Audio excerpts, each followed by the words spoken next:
Welcome, Pop Culture Friday amigos, to another episode. This episode I'm talking about I'm Thinking of Ending Things, the new film written and directed by Charlie Kaufman.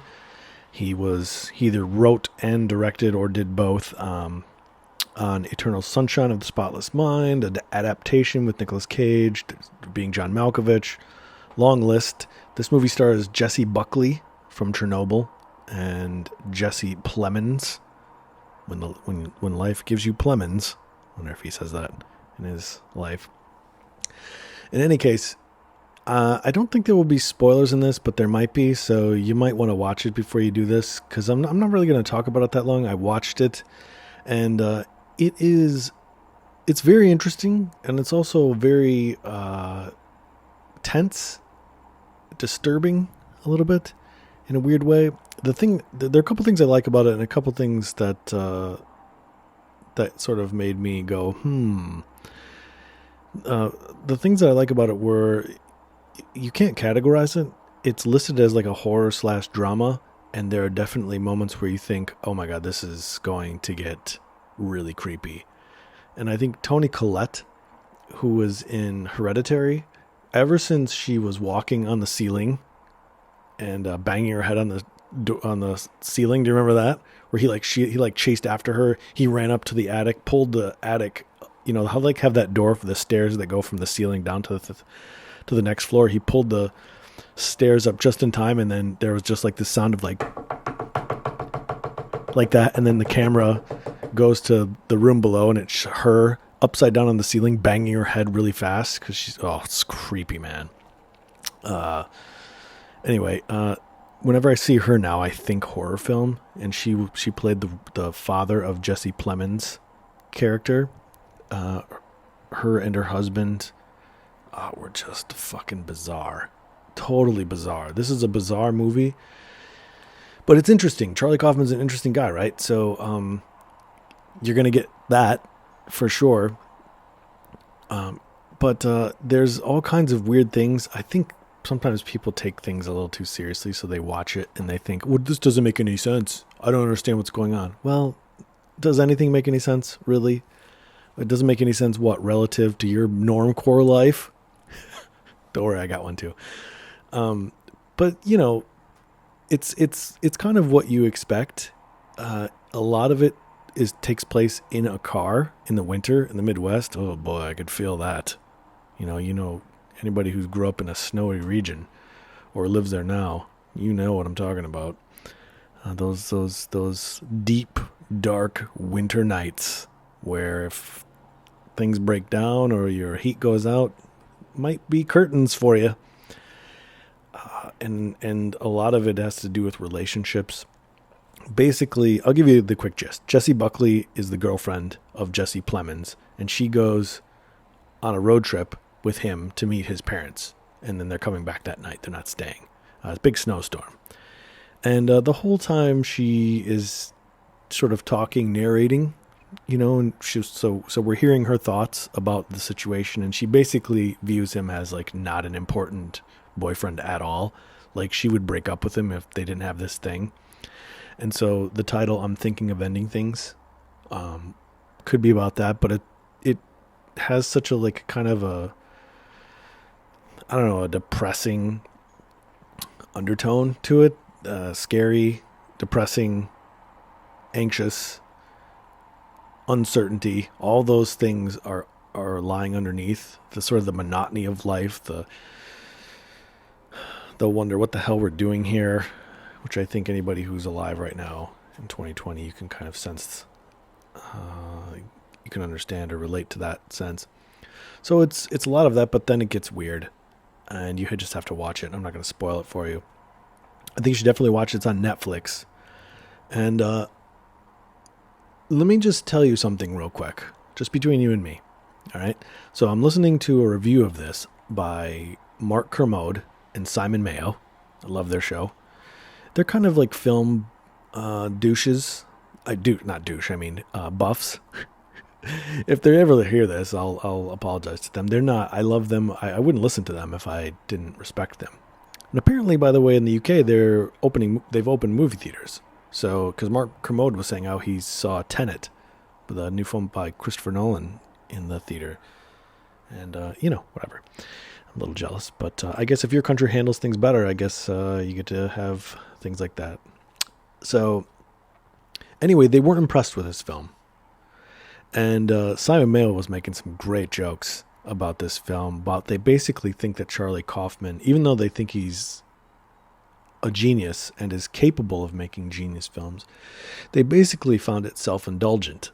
That he didn't care if you got it. He doesn't care if you are on board. He's going to do his thing, and he doesn't give a fuck about you. And to be honest with you, I think that's kind of how artists are supposed to be, aren't they? Why would they care? Are they supposed to make somebody else's vision come through? Is that what they're supposed to do?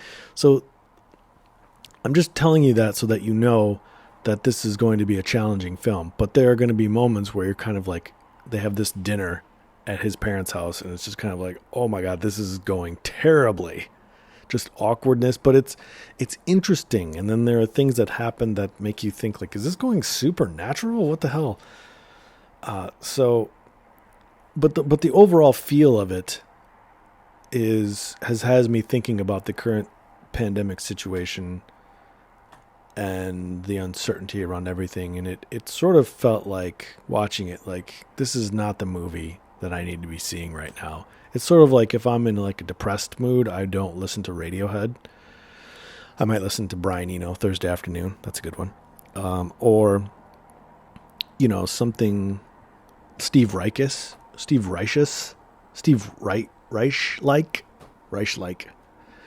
Because it's kind of peppy and upbeat, and I want the opposite of what I'm feeling sometimes. Sometimes I want to indulge, sure, but I just kept thinking, watching this, like, this is like, even though I like it and it's interesting and he's really doing some interesting stuff here, there, when you watch it, you'll know what I mean.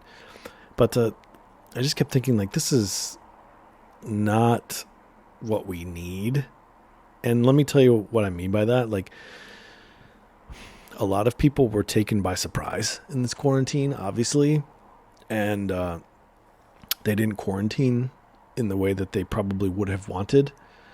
The grass is always greener, but a lot of people were kind of stuck by themselves, with all the uncertainty and the lack of interaction and human touch and all that. And of course, there's the flip side of that, where married people are going to get divorced because of this. It's all very sad. But it just got me thinking about how we don't pay attention to Bruce Springsteen anymore. And in particular, the song Dancing in the Dark.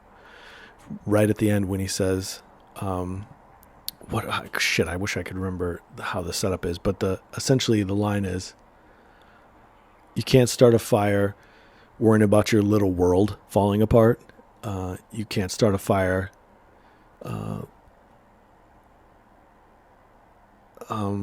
sitting around crying over a broken heart. This gun's for hire, even if we're just dancing in the dark. What a guy. Bruce Springsteen, everybody. If you don't know Bruce Springsteen, push that rock off you, my friend, and get out into the game. Because if Simon Mayo and Mark Kermode had said, this feels self-indulgent for all the depressive people out there, all the depression affected people, which is fucking tons of us. Then I would be like, okay, I kind of can see that, because sometimes you need somebody to kick you in the ass, and you need something good to happen. But things, in my experience, those things don't happen if you don't go take chances. You're not going to, you take a walk at night and you look into people's houses at night so you can get a view of their life or whatever. It's great fun. And sometimes you'll see like a fat guy sitting in front of the TV watching Law and Order for the 50th time. He's got a big bowl of crunch and munch in his bowl, and he's fat and he's alone. And you just think like, well, you're wasting it.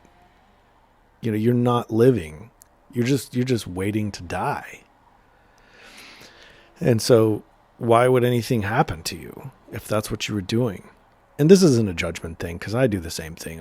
I stay home too much, and I am, I think, an adventurer to a degree, but I think I spend way too much time sitting around twiddling my thumbs and other things, just waiting for something to happen. And I don't realize that, it's hard to see it in the moment.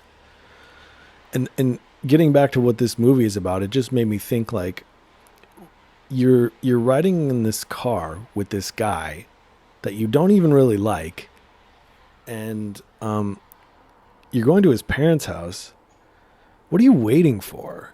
Like, how did you even get into this situation? You're here, you're in a car, it's a snowstorm.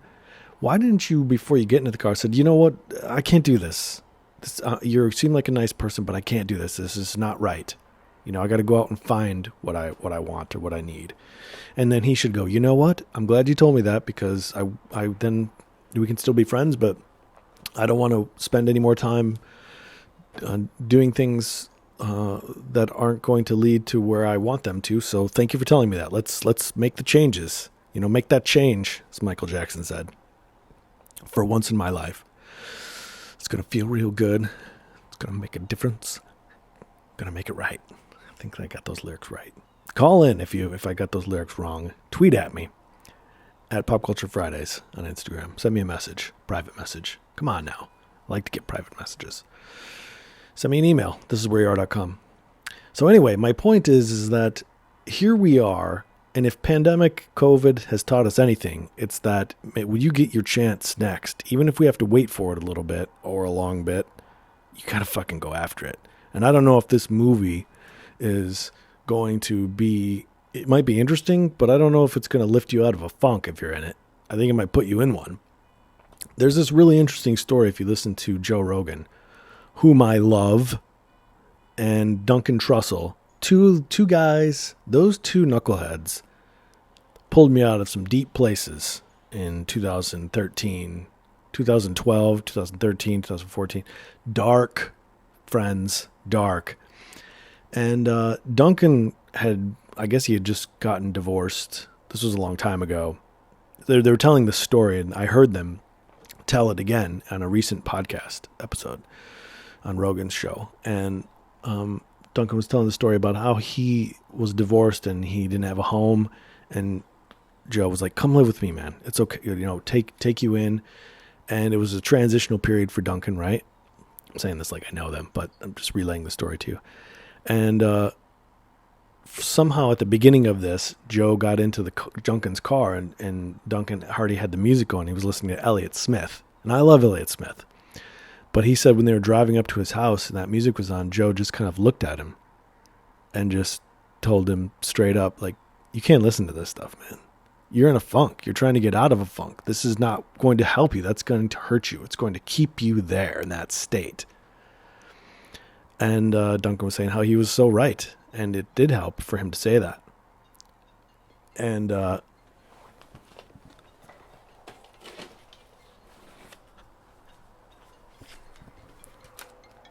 sorry, I got a phone call. It's from Salem, Oregon. And I don't know why Salem, Oregon calls me. They shouldn't be calling me because I've got nothing to say to them, and they've got nothing to say to me. Anyway, that's what I was thinking about this movie as watching this. I started to think about outside this movie. I started to think, like, I don't want to be in this girl's position. I don't want to be in this guy's position. I don't want to be her crazy fucknut parents. I don't want to be I don't want to waste time. And I don't think spending time with people that you're not going to get what you want out of the situation, I don't think that that's wasting time. It depends on how long it is. But I just mean, I want to be in a situation where I'm having good interactions and I go after what I want. Do you know what I mean? Because at the same time, let me drop this quote on you, and this will be the quote of the day. And you're probably going to want to write this down because it's really good.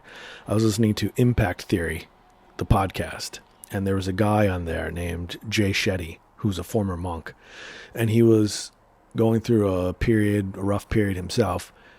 And a monk said this to him about his problems. And I wrote this down. And you're going to want to write this down. So I'll if you want to wait to get a pen, I'll wait. The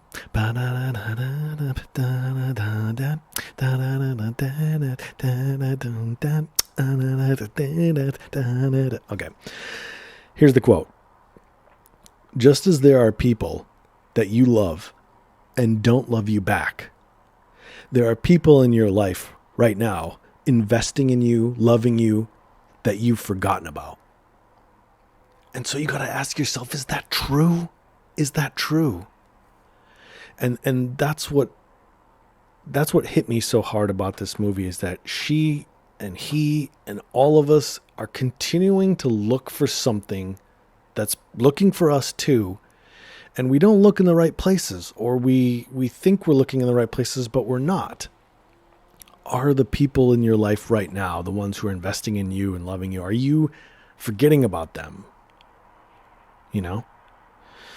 And, I don't want to get too far into anything outside of what I normally do. But it just this theme of like being in a funk continues to play in my mind. And I'm thinking now also of Glenn Greenwald had a YouTube video from his podcast where he talked about the suicide stats in the US, where I think according to the CDC, the question was, have you seriously considered suicide in the past 30 days? And this was back in June and July of the great pandemic of 2020. And 18 to 24-year-olds said yes, 25% of them. And then 25 to 44-year-olds said 16% said yes. And then 10% of all Americans. And in 2017, 47,000 Americans committed suicide. And 800,000 worldwide, and that's from the WHO. WHO says that for about every person that commits suicide, these are their stats. I don't know if it's true or not. I didn't spend all day backing this up, but it said about 20 times more attempted. So, if 47,000 Americans committed suicide, and if those statistics are right, that 20 times more than that attempted. What is that? 20 times 50? I don't know. A million? I don't know. Something. 100,000? No, it can't be. It's got to be more than 100,000. It's got to be a million. So, what is like 15 in every 100,000? Something like that? Which is high. I don't think it's the highest. I think there are other countries with higher stats. But my point is that when you think about all these things, and I'm sorry that I'm digressing a little bit here off of the review. I've already told you what I thought about the movie. You kind of get the gist. Now you're just on for the rambles, so I like to call them. It just makes me think about the collective depression and the collective narcissism that comes along with that slides everything downwards. I think when you're depressed, you tend to be a little bit more narcissistic because you're focusing on yourself and you just want to get yourself right. You think, okay, I can get myself right and I can go out into the world and then I'll be ready. But really all you're doing is indulging in yourself. And it's, for me at least, it's like the times where you go out and interact with people, that's what changes you. It's the outside world. It doesn't come from within, really. I mean, I'm not saying change can't come from within, but you have to have the change from within to realize that you need to go outside your world to get the change from outside to affect you back inside, if that makes sense. So you got to go in, then you go out, then it comes back in, and then you just keep that cycle going.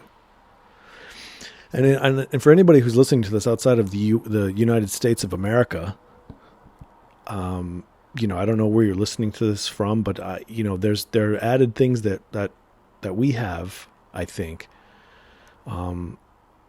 And that's not to say that, wherever you're listening to this, if you're in Angola or China or Russia, everybody has a different set of problems. But there's a set of problems in America that we don't have that I think a lot of people don't realize. And, that's the burden of certain things like healthcare. Like if you look at the way that, and again, I don't mean to go off on a tangent here, but I don't talk about these things very often. But if you look at, say, the Canadian COVID stats, they're like 135,000 as of September 11th, this podcast, 9,000 deaths. Now they're only a country of like 35 million or so. But if you look at the cities like Toronto, which is a city of the greater Toronto area is like 6.5 million people. They have 1,100 deaths. compare that with New York. You know, I don't know what LA's stats are, but they're probably not pretty. Detroit's certainly aren't pretty. Detroit's like, Metro Detroit is like, I don't know, 4 million people, 5 million people. And like 90% of the deaths in Michigan were in Detroit, in the metro area, give or take. So what's that, like 5,000? For a city that's maybe 2/3 the size of Toronto? 5 times the number of deaths? Check out this statistic. In British Columbia, that includes the great city of Vancouver, the overpriced glass specialty known as Vancouver. I love it, guys. I love it. I'm just saying, like, you know, everything can't be glass. But it's great. I do love it there. 6.8 thousand cases and 213 deaths. Did you hear what I just said? 213 deaths in British Columbia. That means even if all of those deaths were in Vancouver, that's 213. And they probably weren't all in Vancouver. Might have been some out in Kelowna. Are you listening, Kelowna? Might have been some, you know, I don't know if Victoria Island is considered British Columbia or not, but 213 deaths. Vancouver's, the population is like 2.3 million. What? What'd you say? Do you want me to repeat that? 213 deaths in a province where that includes Vancouver, a city of 2.2 million. I don't know what the whole province of British Columbia is population-wise. I don't know. Maybe 3 million, 4 million, maybe.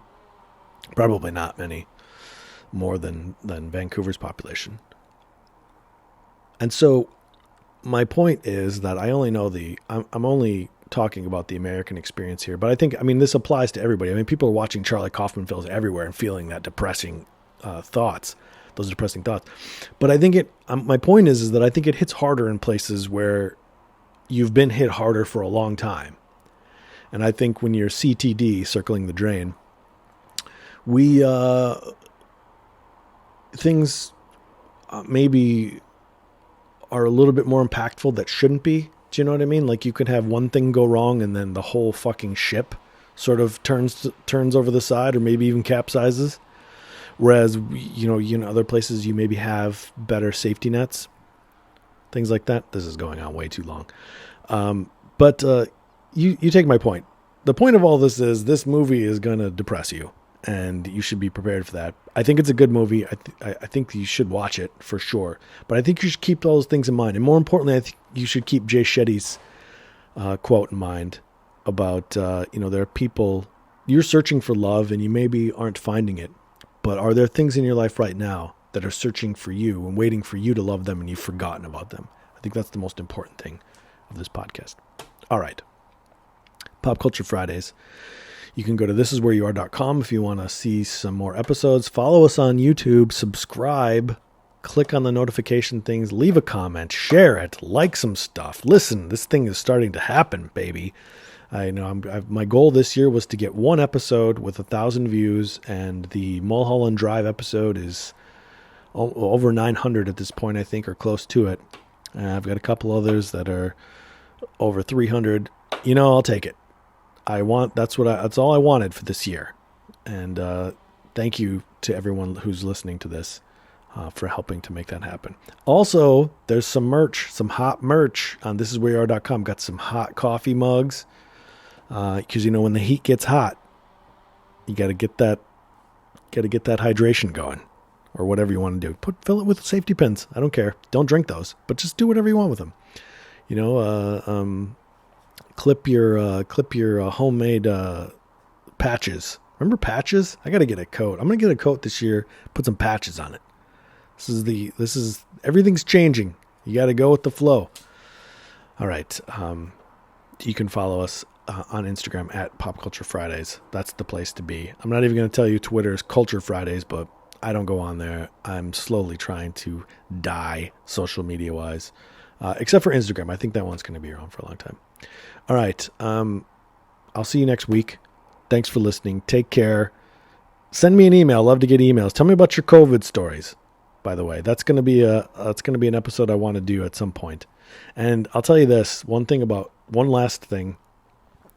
about COVID is, I was just thinking about this the other day, and the one thing that sucks about it is that when this is over, whenever it's over, I don't think we're ever going to go back to being normal, by the way. It'll be different. It might be better, but we're in a cocoon. What that butterfly is going to look like, who knows? Might have one wing, might be lopsided, might have one wing bigger than the other. Could be off the alignment. Who knows what that butterfly is going to look like? It's going to look like Jason Voorhees in Friday the 13th, part 10. Who knows? But I was thinking, like, the worst part about it is that you can't even, once this is over and you emerge from your cocoon, going up to anybody you see and being, you can't just go to them and go, "Oh my God, you're not going to believe what just happened to me." And the people are going to be like, "I know, it happened to all of us. Shut the fuck up. Sit down." So it's not even going to be special. You know what I mean? So you don't even have anyone to talk to about, like, you are not going to believe my COVID story. And be like, I've heard it all already. So let's just not talk about it. So anyway, yeah, send me that. Send me what you think, what your COVID story is if you want to, because I'm going to do an episode on that coming up, I think. But let me know what you thought of the movie. Watch it, snap it, snack it, slap it, do all those things, and then hit me up. All right. Until next time, friends.